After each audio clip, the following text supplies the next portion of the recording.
God's command. Big bro, you know who you are according to the Bible? Who are you? You a son of Judah, right? You keep the Sabbath day. What's the day? Today is the Sabbath day. What should we, being a child of Israel, being a son of Judah, what did God require us not to do today? No working, right? What else? No spending money. No cooking. Right. But no cooking, right? So you understanding that. Do you congregate with anybody? Who you congregate with? Huh? But guess what? Big Judah, Big Levi? You got fringes on? Why not? Give me Leviticus 23. Pull over real quick, bro. Pull over real quick because we got to learn this. You know what I'm saying? Because as a man, God, like I said, the weight of the word is upon our shoulders. That's right. If we don't teach the people, who going to teach them? Teach. So give me that. Read that Leviticus 23, verse 1. Leviticus chapter 23 and verse 1. And the Lord spake unto Moses, saying, speak unto the children of Israel. So you know you a child of God, right? You say you a son of Judah. So he's talking to us right now. He said, speak unto the children of Israel. Read. And say unto them concerning the feast of the Lord, which ye shall proclaim to be a holy convocation. Even these are my feasts. 6 days shall work be done, but the 7th day is the Sabbath of rest and holy convocation. You know what a holy convocation is? A holy convocation is a gathering. The Lord commanded us on the Sabbath day to gather, he said, gather yourselves together, O nation not desired. Us as a nation of people, we are that nation that's not desired. Yeah. So on the Sabbath day, we got to come together as a nation of people to figure out how we can fix our communities. Yeah. We have a school. It's a law that we must congregate on the Sabbath day. Why is congregating important, if I may ask you? Why do you think it's important to surround yourself with like-minded people? What happens if you surround yourself with let's say if you surround yourself with drug dealers, what do you become? You become a drug dealer, right? You become birds of a feather flock together. So it's imperative that you surround yourself with like-minded people. Give me Hebrews 10 and 25. Hebrews chapter 10 and verse 25. Not forsaking the assembling of ourselves together, as the manner of some is, but exhorting one another, and so much the more as ye see the day approaching. So what you got to do, you got to congregate, bro. Because it's a lot of things right now that you can be fixed, but how do you going to fix them if somebody don't tell you? All of us were taught by men. You know what I'm saying? The Lord's not coming to us and teaching us what we need to do. He puts men in your life that can teach you and guide you in that right direction. Right. You see what I'm saying? So as being an Israelite, you got to congregate. And I'm going to show you why you got to congregate. Give me Leviticus 19:17. Bring it out. What are the laws that God gave us? Not 19:17, 19:27 about the beard. Did you know that a man is not supposed to shave his beard? You knew that, right? So why you do it? That's one of my downfalls. Something I've been doing for. But you never had nobody to correct you about that, right? I know better. You know better. So if you know better and don't do better, what is that called?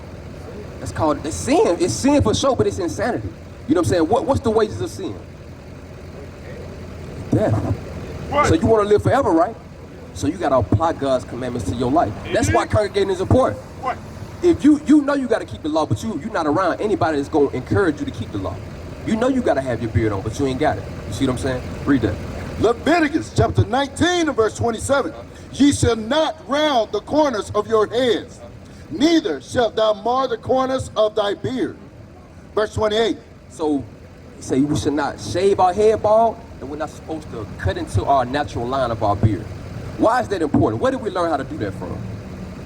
European ways, I guess. A lot of the customs that we take hold on to today, we didn't learn that from the Bible.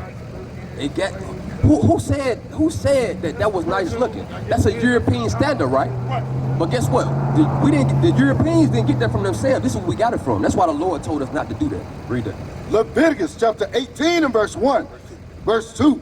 Speak unto the children of Israel, and say unto them, I am the Lord your God. After the doings of the land of Egypt, wherein ye dwell, shall ye not do. A lot of the customs that we take hold on to today, we got them from the Egyptians. Balding our heads, shaving our beards, you know what I'm saying? Having sex with multiple women, homosexuality. All that came from the Egyptians. So that came from the Egyptians. So as a nation of people, we got to come out of those old ways. Give me Colossians 2 and 8. We got to come out of the philosophies of man. Because we celebrate Christmas, Thanksgiving. You celebrate your birthday? Well, I sit at the house. Sit in the house and cook. So you celebrate your birthday, right? Where did we get that from? Those are not our customs. Right. But you understand why I say it's important you congregate, because sitting at home, you're only gonna learn so much at home. You know what I'm saying? But you're gonna get tried on that knowledge that you know when you're around like-minded brothers. Right. We hold each other accountable. You know what I'm saying? We don't allow you to sin because we are a representation of each other. Right. See what I'm saying? Read what you got. Colossians chapter 2 and verse 8. Beware lest any man spoil you through philosophy and vain deceit, after the tradition of men, after the rudiments of the world, and not after Christ. Philosophies that we take hold on today, shaving our hair, balding our beard, the way we dress with the suits on, you know what I'm saying? Even how we run our household. Who taught us how to run our household? Your mom and dad. Who taught them though? Guess what? Our philosophies of how to run a household comes from the white man. You married? You got kids? So you know you're an Israelite. How does your wife dress? I'm getting on about wearing. But guess what? You can't. It makes no sense. Well, I'm not saying don't get on her, but if she don't see the example, She can't. I mean, once I start listening to y'all stuff, she coming on. like I said, if you don't set that righteous example, she has nothing to follow. So you gotta take the Lord serious, bro. In order for you, give me on Genesis 18 and 19.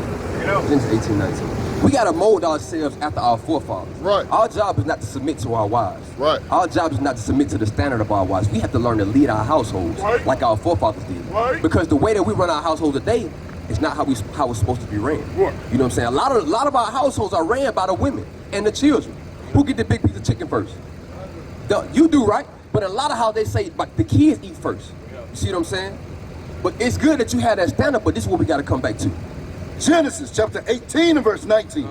For I know him, that he will command his children and his household after him, and they shall keep the way of the Lord to do justice and judgment. This is the type of man that we want to mold ourselves after. Right. He said, I know him. Who's the him? It was Abraham. Abraham commanded his children and his household after him. You know what I'm saying? If they don't keep the commandments, they're not your family. Right. You see what I'm saying? So what you gotta come and congregate, bro. It's a must that you come and congregate. You see what I'm saying? You got a fly? Hey, y'all gave me you got my fly? Come and congregate, bro. Come on, because there's a lot to learn. It's a lot to learn. Let me ask you a question. Why did we go into slavery as a nation of people, you know? We was cursed, right? Why was we cursed? We went against the laws of Abraham. So does that same standard hold still to this day? But you know what I think the problem is? We don't fear God. Right. We don't fear God because a lot of us don't think that this came from God. They don't think this slavery came from God. Right. Give me Psalms 119 and 120. Bring it up. We don't have the fear of God. In Psalms 111 and 10 first. You don't need it.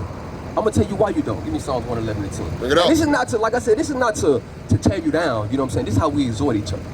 My job is to be an example to you so you can be an example to your family. Right. We support each other. You see what I'm saying? Read that, Psalm 111 and 10. Psalms chapter 111 and verse 10. The fear of the Lord is the beginning of wisdom. A good understanding have all they that do his commandments. So before you can even begin to gain wisdom, you have to fear the Lord. And when you apply the commandments, that shows that you have an understanding. But a lot of us don't fear the Lord. That's what we sin. But why do you think we sin? Like you said, we're not going by the law. It's pleasurable, for sure. But why do we sin? Give me Ecclesiastes 8 and 11. Because we think that, you know, when you did something wrong in your household, like say your father told you to do something and you didn't do it. What happened? You got punished right then and right there, right? Sometimes it took a little time, you know what I'm saying? But if you knew you was gonna get in trouble right then, you wouldn't have did that. You see what I'm saying? The mentality that we have today, because we don't fear God. I'm gonna show you why. Read it. Ecclesiastes chapter 8 and verse 11. Because sentence against an evil work is not executed speedily. So we sin today all the time. You know what I'm saying? When you look around, all you see is sin. Right. You know what I'm saying? They buying and selling on the Lord's Sabbath day. The Lord said don't buy, don't sell. You know what I'm saying? They cooking on the Lord's Sabbath day. Right. You know what I'm saying? All type of commerce is going on. Right. The way that we dress, the way that our women dress, all that is sin. Bring it out. So we got sin all around us. So what did he say again from the top? Because sentence against an evil work is not executed speedily. Therefore, the heart of the sons of men is fully set in them to do evil. So because we don't get judged for our sins right then and right now, we continue on to do evil. If the Lord, if we did a sin and the Lord punished us right then and there, we wouldn't sin. You see what I'm saying? But you know what that leads to? A lack of discipline. We don't have discipline as a nation. We're an undisciplined people. God said we are a stiff-necked and rebellious people. The discipline and understanding comes from applying God's commandments. That's what we gotta do. Because it's easy for us to do what we need to do when we're around each other, but when we're not around each other, that's when it get hard. You know what I'm saying? When you by yourself, that's when it get hard. But we gotta have that discipline in our mind to want to keep God's commandment. That's the fear of the Lord. Job 28, the last verse, 28. That's where that fear comes from. We gotta understand that, guess what? The Lord put us through slavery and all this oppression for breaking his commandments. Still to this day, we are breaking his commandments. If you want to see change in your community, if you want to see change in your life personally, you got to start applying God's commandments. Not just lip service. Because when I ask you, say, you know you're an Israelite. But what's the requirement of an Israelite? Right. To keep the commandments. You know what I'm saying? As a nation. We came over here as a nation. Guess what? We're going to leave as a nation. But We used to scream black power while Heron was pushed. But at the end of the day, nothing's in vain. IUIC has been given a vision. The tents of Judah has risen. Many has attempted the mission, minor murmuring, omitting, and missing the mark. Just reading that he had the flame of fire in his eyes gave us the spark. We on Paul's mission. We out on the road, purple and gold, from Mexico, Cuba, Haiti, Ghana, Sierra Leone. 144,000 boots banging, concrete crackling. These are our men repented at heart. The scriptures is proof. IUIC, we deliver the truth.